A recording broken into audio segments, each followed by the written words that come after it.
Sugar کی وجہ سے جو پاؤں میں السر ہوتا ہے، اس کی سرجری کی کب ضرورت پڑتی ہے؟ اس کی سرجری کی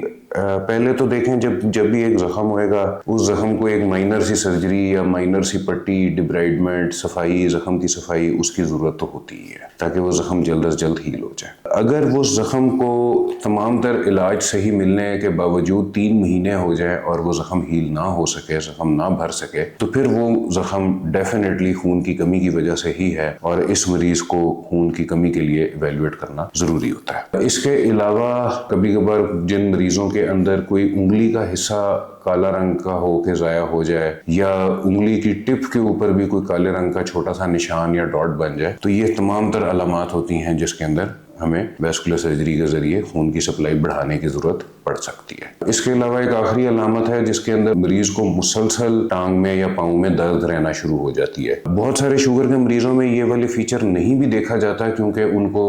جیسے آپ جانتے ہیں کہ فیلنگ اور سینسیشن والی سسٹم چونکہ خراب ہو جاتا ہے شوگر میں، تو اس وجہ سے یہ والی علامت بہت سارے مریضوں میں نہیں دیکھی جاتی، ورنہ عام طور پہ یہ پہلی علامت ہوتی ہے خون کی کمی کی اور دوسری علامت ہوتی ہے کہ پاؤں کا کوئی حصہ کالا ہونا شروع ہو جاتا ہے۔ شوگر کے مریضوں میں چونکہ محسوس کرنے کا سسٹم خراب ہوا ہوتا ہے تو بہت سے مریضوں میں پہلی علامت ہی پاؤں کا کوئی حصہ ضائع ہونے کے ساتھ مریض ہمارے پاس آتے ہیں۔